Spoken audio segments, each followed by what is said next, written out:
Today's scripture passage is from Psalm 27.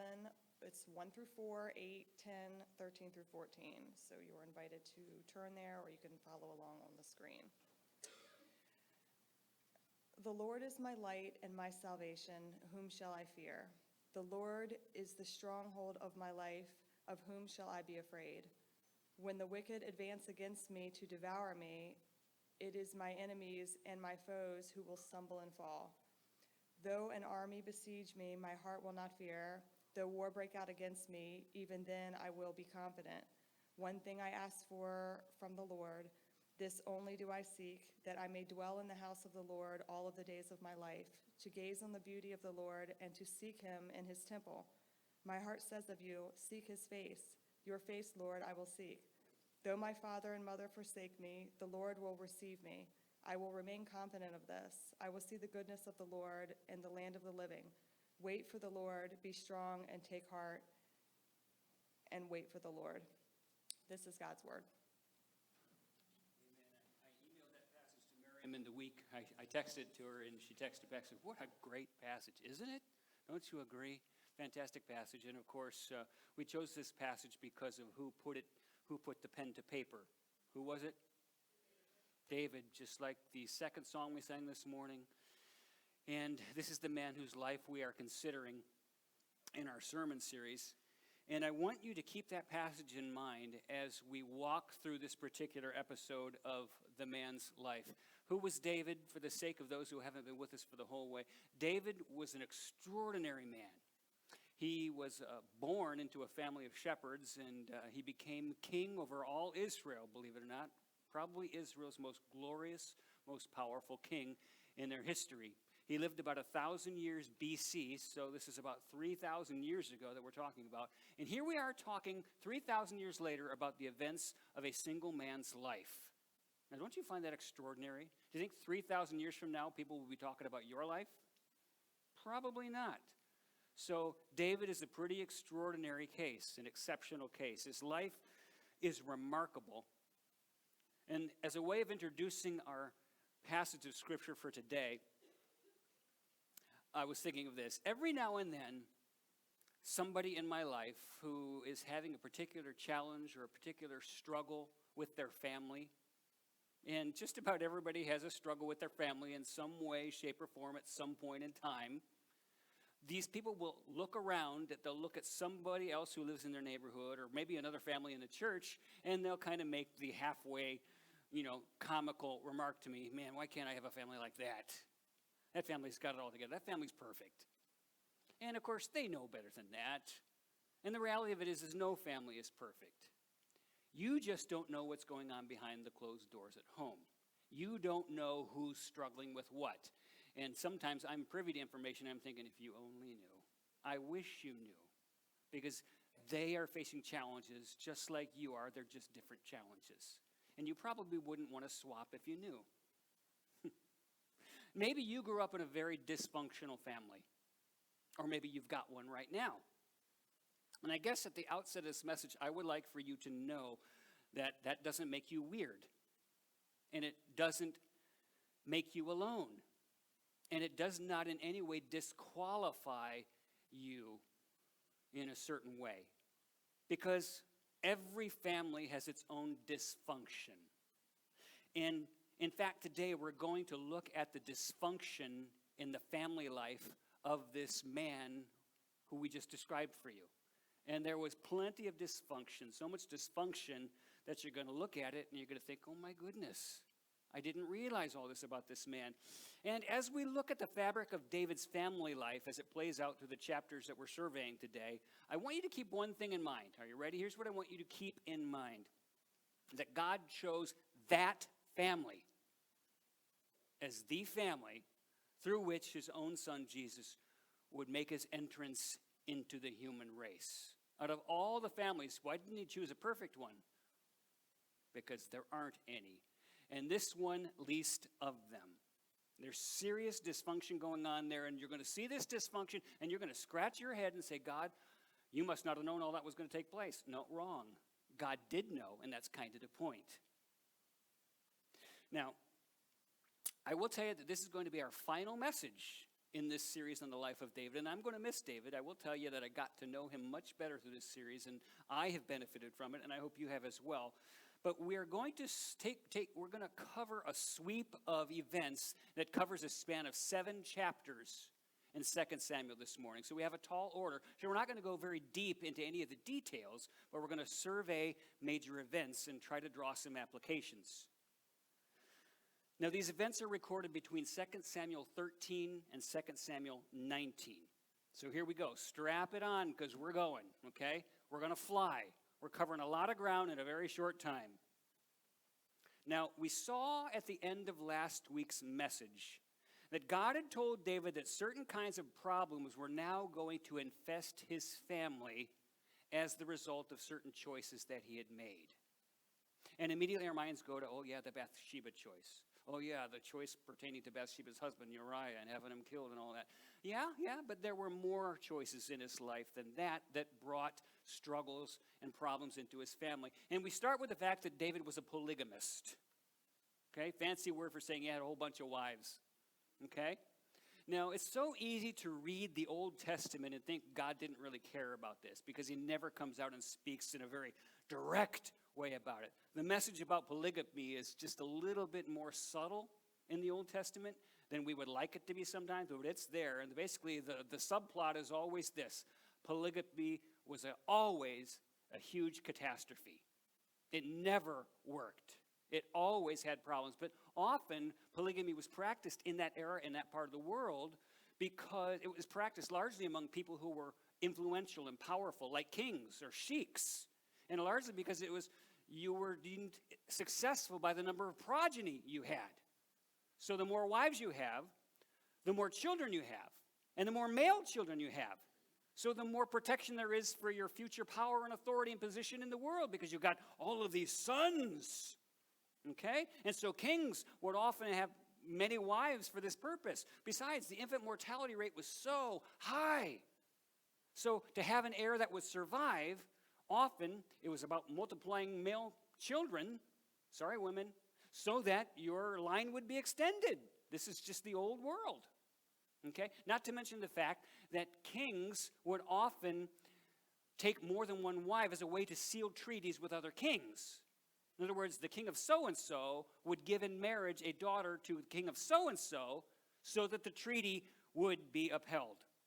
So you've got that going on. Those are part of the reasons for polygamy in that world. And God never liked it, and it never worked out well in David's case included. Now here's where all this comes into play. Frequently, well, I listed there for you David's 8 wives that we know of. There were probably more too, but these are the ones that we know of, okay? And frequently the children that were born to a man by one wife would not get along well with the children who were born to the man through another wife. Now, when you've got 8 wives, you're multiplying this kind of difficulty. Those of you who have blended families, you can relate to this in some way, to a small degree, but when you've got many wives and you're having children by all of them, there are all kinds of problems internal to the family. Now, what comes to the fore now in this season of David's life is 3 of those children who were born to different wives, particularly. 3 of them take center stage now. Their names are Amnon, who is David's adult child by Ahinoam, his wife, and then 2 others of his children born by a different wife. Their names are Absalom and Tamar. They are born to David by Maacah. Now, we begin our perusal of this section of Scripture with 2 Samuel 13. In the course of time, and I'm sorry that this is sordid, but I do not think it's right to ignore these things. In the course of time, Amnon, son of David, fell in love with Tamar, the beautiful sister of Absalom, son of David. Amnon became so obsessed with his sister Tamar that he made himself ill. She was a virgin, and it seemed impossible for him to do anything to her. I don't want to belabor sordid details, but this is clearly dysfunctional. Amnon is the half-brother of Tamar. They share the same father. And what's happening here? Amnon becomes inflamed with lust toward his own half-sister Tamar. And he confides in a close friend of his who is also a conniving rascal. And together they develop a plan to get Tamar alone in Amnon's quarters, where Amnon plans to seduce his half-sister. I told you it was dysfunctional. Now, the passage continues in verses 12 and 14 with Tamar in the room with her half-brother who's trying to seduce her, and we watch what she says to him. "No, my brother," she said to him, "don't force me. Such a thing should not be done in Israel. Don't do this wicked thing. What about me? Where could I get rid of my disgrace? And what about you? You'd be like one of the wicked fools in Israel. Please, speak to the king. He won't keep me from being married to you." But he refused to listen to her, and since he was stronger than she, he raped her. And I know that probably triggers things for some people in this room, maybe who've experienced similar things. And I enter into this discussion with all compassion for you. Now, as I read this passage, I thought, does any of this seem eerily similar? I realized that the acorn doesn't fall too far from the tree here. What am I saying here? Think about it. Let's see. Abuse of royal power to take what is not rightfully yours and is also against God's way. And I began to see that David's own sin is now showing up in the next generation amongst his sons. And I realized that, guys, and I was thinking about this as we did a baby dedication this morning, your character sort of becomes normalized in the lives of your children. Now, I'm not talking about superficial things. I'm talking about your deep character. Your character, particularly your flaws, they normalize things in the lives of your children. And I think David's character in certain ways normalized certain things for his sons. Now we skip down to verse 15 in chapter 13 of 2 Samuel. Then Amnon hated her. Who? Tamar, his half-sister, who he just raped. He hated her with intense hatred. Isn't that just the way you let your lusts get inflamed, then you follow them, and then you wind up hating the object of your lust? It's so messed up, but this is who we are as people. In fact, he hated her more than he had loved her. By the way, that word love there is used very loosely. It wasn't love, it was lust. I think we all know the difference. Amnon said to her, "Get up and get out." Soon, Amnon's brutal and unconscionable behavior towards his half-sister Tamar becomes known to Tamar's full brother, Absalom. Tamar is devastated, and she goes and she confides in her full brother, Absalom, who's also a full son of David. They're all full children of David, even though they're half-siblings to each other. And what happens here? Absalom then becomes deeply embittered towards his brother Amnon. And he cultivates within himself this severe hatred toward Amnon. So that relationship becomes forever damaged, as you're going to see. For a couple of years now, Absalom will have absolutely nothing to do with his brother Amnon. He won't talk to him. He won't even see him. They will not be in the same room together. In fact, Absalom now wants his brother Amnon dead, and he begins to cultivate a plan to bring that to fruition. I told you, it's very dysfunctional. Now, meanwhile, David also learns about the rape of his own daughter, Tamar, by his own son, Amnon. And he, like Absalom, is also disgusted and furious. But oddly enough, and here's where I find it very, very strange. Oddly enough, there is no evidence in the Bible that David ever addressed this matter with his son. All of the indicators say he swept it under the rug, and they never even had a conversation about it. No evidence at all that it was addressed. There was no rebuke. There was no penalty. David seems to have held all of this inside. Now, look what's up on the screen here. This is not an uncommon dysfunction in families, I find. The hard things, the troubling things, the dark things are never confronted or talked about. People just look the other way. They just sweep them under the rug. And I have a suspicion that that was the culture that ruled in David's family. And so his relationship with his adult son Amnon begins to shrivel up by degrees as the real issues are left completely unaddressed, never challenged or confronted. And by the way, I would say this, guys. If that's the way your family is working, you got to realize that that will not produce long-term health for your family or for you. You just sweep things under the rug without addressing them. Okay, so 2 years pass with this dysfunction brewing in the royal fam. And what dysfunction are we talking about? A, Amnon and Absalom aren't speaking. They actually hate each other. Tamar has been raped. Worse, by her own brother. Now, Absalom is planning to murder his brother for raping his sister. This sounds like Days of Our Lives.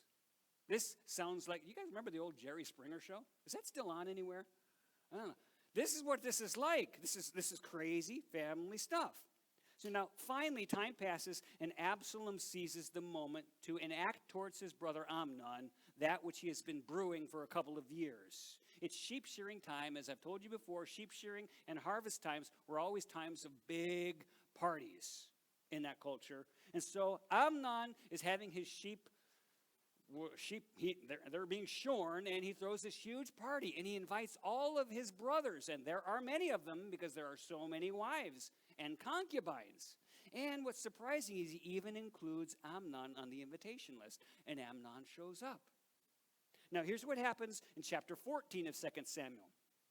Absalom ordered his men, listen, when Amnon is high in spirits from drinking wine, and I say to you, strike Amnon down, then kill him. Don't be afraid. Haven't I given you this order? What he's saying is, I'm the king's son. I issued the orders, so I'll take the heat. Just do what I tell you to do. Be strong and be brave.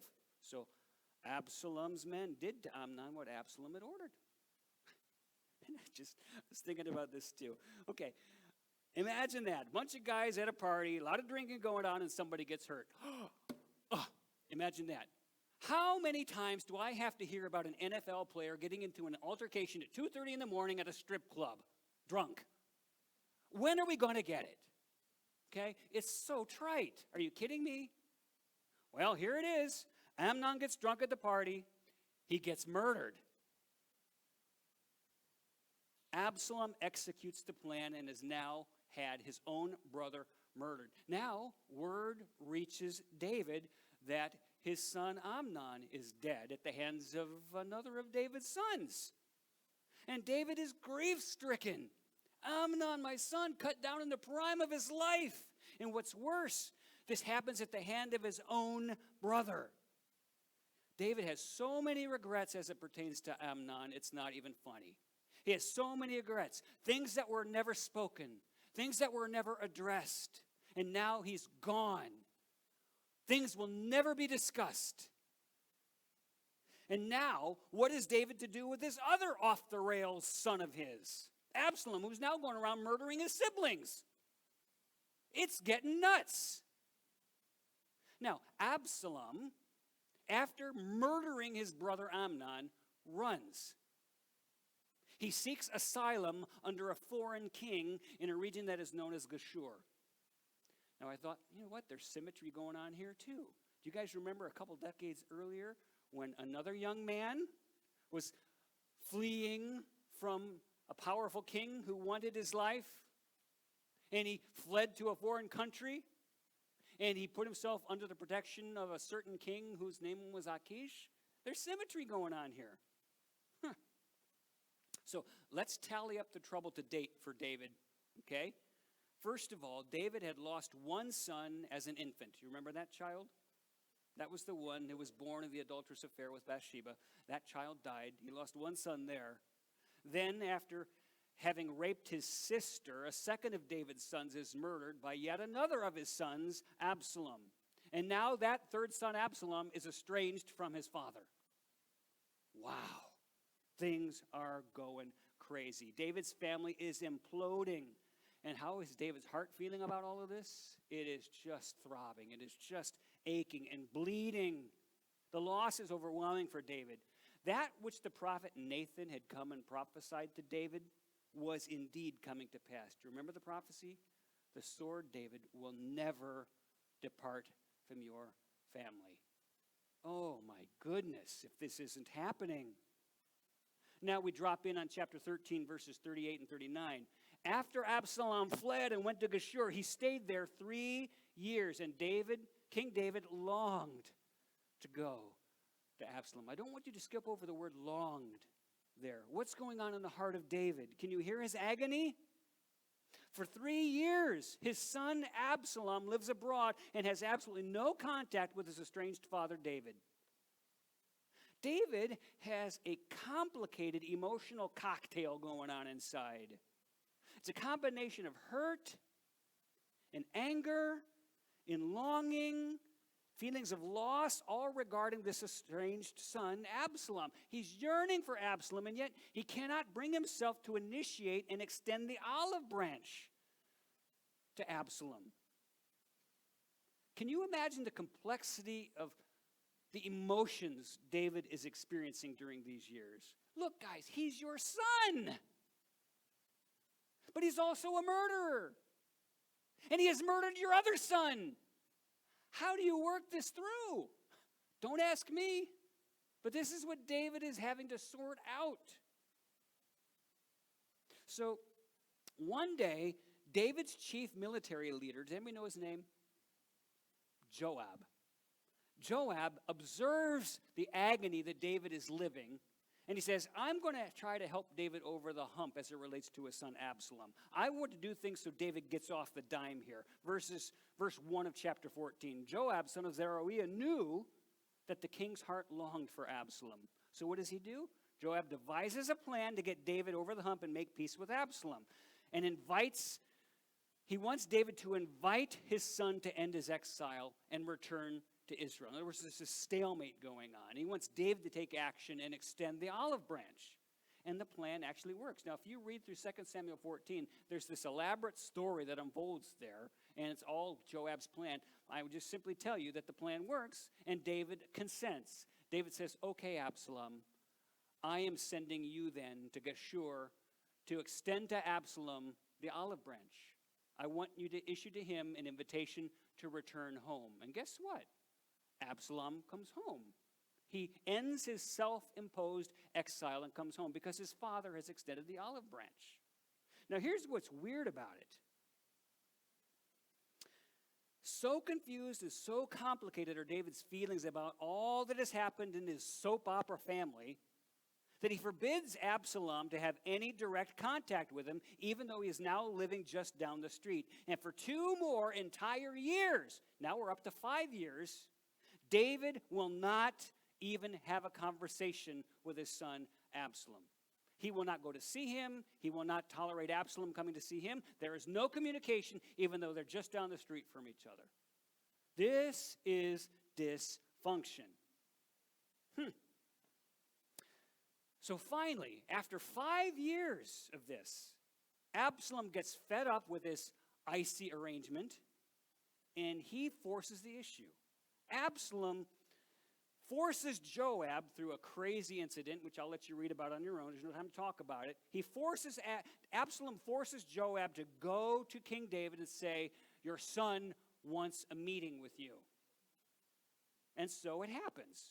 There is a meeting then that takes place between David and Absalom, and we're really not told much about what went on. One thing we know of is there seems to be no confrontation about the fact that Absalom murdered David's other son, Amnon. Just like the first event with Amnon's raping of his sister Tamar, it was never dealt with, so Absalom's murder of his own brother never seems to have been dealt with. And again, everything is just swept under the rug. Like I said, these were the family rules, apparently. So, time passes, and Absalom's wickedness just continues to breed and boil. His hatred and disdain for his own father build. Now, you got to know something about Absalom. Absalom is a very interesting character. The scriptures make it clear that Absalom was pretty ridiculously gifted. Again, the nut doesn't fall too far from the tree. Remember how gifted David was? Absalom was extraordinarily gifted. The scriptures say that basically he was devastatingly handsome, and he was a real charmer. People liked him. They were drawn to him. He would have made a great politician. Well, he was a great politician. And again, like a politician, most politicians, he had awful character. I probably shouldn't make such generalizations, but we kind of tend to think of that, don't we? So guess what happens? Absalom decides, enough of this. I'm not living under this king anymore, my own father. I'm going to be king. I'm taking over here. This is what Absalom decides. So in 2 Samuel chapter 15, we learn that Absalom then develops a 4-year plan to secretly rally supporters unto himself, build an army, and acquire weaponry for them. He appoints then a day when he and his supporters will pull off what we call a coup d'etat, a military overthrow of whose regime? His dad's. Wow. And I was just thinking, can you imagine if you're David? Can you imagine the disrespect? Can you imagine the humiliation? Can you imagine the pain of having your own son put together an army to off you and take your throne? Oh my goodness, what David had to deal with. The hurt and the humiliation. But at this point in his life, Absalom couldn't care less. He hated his old man. Chapter 15, verse 12. And so the conspiracy gained strength, and Absalom's following kept on increasing. Told you he was a good politician. Finally, the appointed day comes, and Absalom pulls the trigger. I'll spare you the details of how that happens, but David gets word of the fact that a coup is happening. And I want you to listen how it's described in 2 Samuel 15, verses 13 and 14. A messenger came and told David, "The hearts of the people of Israel are with Absalom." Then David said to all of his officials who were with him in Jerusalem, "Come, we must flee, or none of us will escape from Absalom. We must leave immediately, or he will move quickly and overtake us and bring ruin on us and put the city to the sword." So David figures the best way to save the lives of the people of Jerusalem is for him and his cabinet to leave town and let Absalom enter peacefully. And that's what he does. Now, verse 30 of chapter 15. The supporters listen, they hastily flee the city, and here's the text. But David continued up the Mount of Olives, this is exiting the city, weeping as he went. His head was covered, and he was barefoot. These are signs of intense mourning in that culture. All the people with him covered their heads too, and were weeping as they went up. And I was trying to picture this. David, the man after God's own heart, now has a badly broken family. He's got a broken kingdom, and he's got a broken heart. And I'm thinking, how does one man endure so much tragedy? These are not good days for David. And I was thinking, you know what David did as I sort of summarize it as it's going on? David seems to have humbly placed the outcome of all of this mess into the hands of God. He doesn't try to fight it. He doesn't try to quell it.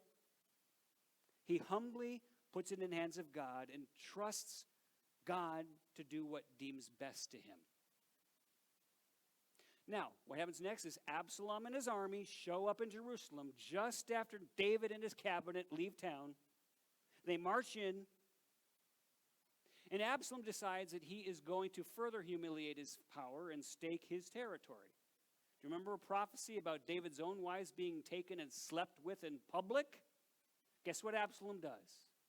Absalom takes all of David's concubines. He has a tent erected on top of a house, and he publicly sleeps with all of David's concubines as a way of insulting his father and making a statement that this is my kingdom. And he effectively made the statement. Meanwhile, David is slinking out of town barefooted with his head covered, crying, being pelted by stones by some of his old enemies. Rough times for David. Now, within hours, Absalom rallies the troops in pursuit of the fleeing king and his supporters. They go after David and his men. And David and his men have taken shelter in the city called Mahanaim. And here's what happens next. David is now going to be forced into armed conflict with his own son and his militia. And all David can think about is his son Absalom. Absalom, he's not even concerned about retaining power of his kingdom at this point. Look what verse 5 of chapter 18 tells us. The king commanded Joab, Abishai, and Ittai, these are his military commanders, be gentle with the young man Absalom for my sake. And all the troops heard the king giving orders concerning Absalom to each of his commanders. Boy, David dreads this. Now listen to how it all unfolds.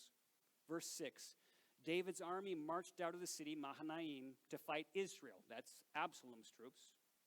And the battle took place in the forest of Ephraim. There, Israel's troops, that's Absalom's militia, were routed by David's men. And the casualties that day were great, 20,000 men. The battle spread out over the whole countryside, and the forest swallowed up more men that day than the sword. Now, in the middle of the conflict, listen to what happens. This is verse 9. Now, Absalom happened to meet David's men. This is what David had feared.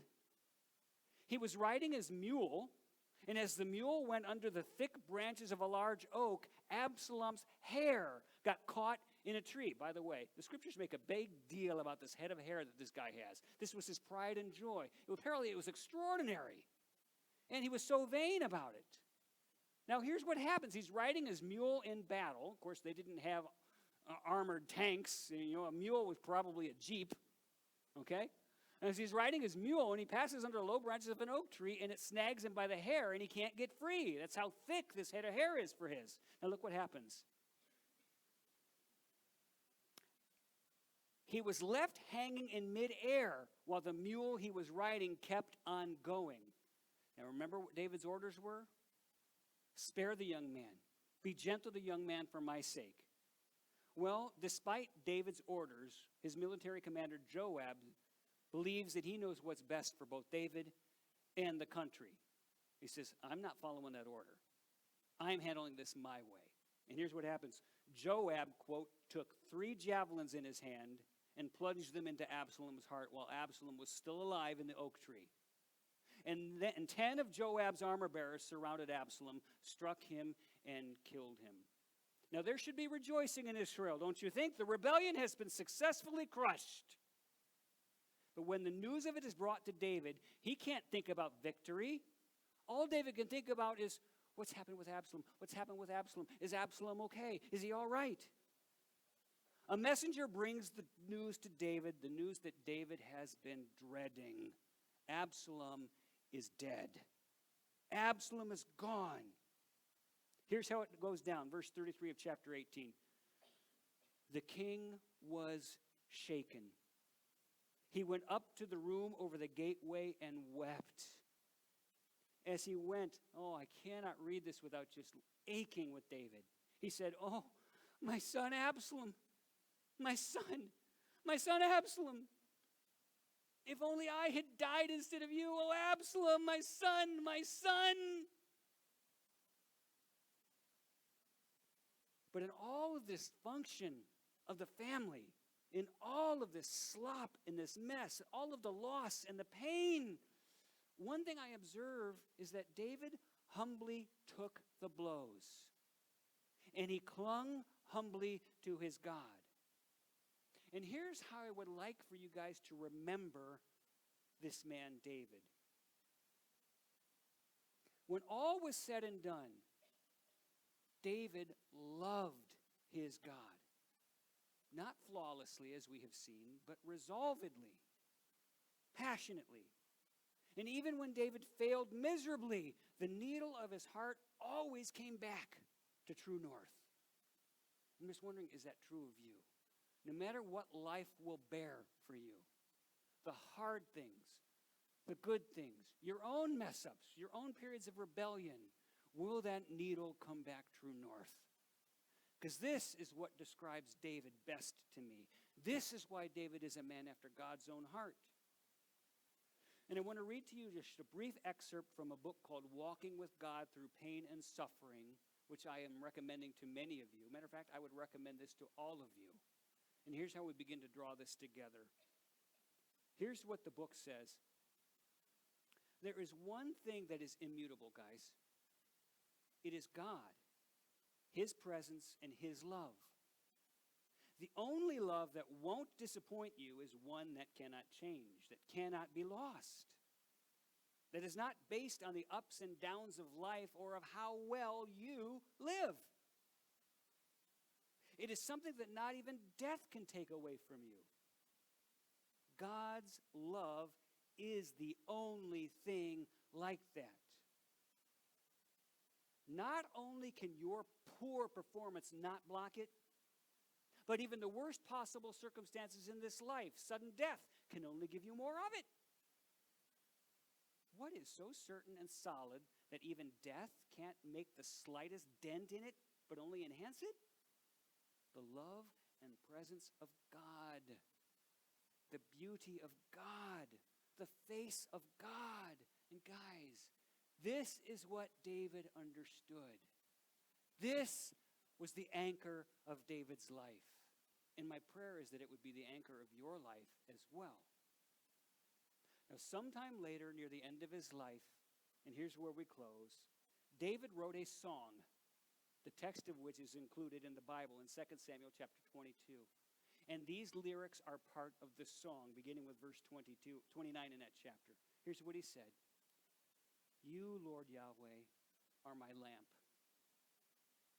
The Lord Yahweh turns my darkness into light. With your help, I can advance against a troop. With my God, I can scale a wall. As for God, His way is perfect. The Lord Yahweh's word is flawless. He shields all who take refuge in Him. For who is God besides the Lord Yahweh? And who is the rock except our God? It is God who arms me with strength and keeps my way secure. And there you have it. That's how we end the study of this man's life.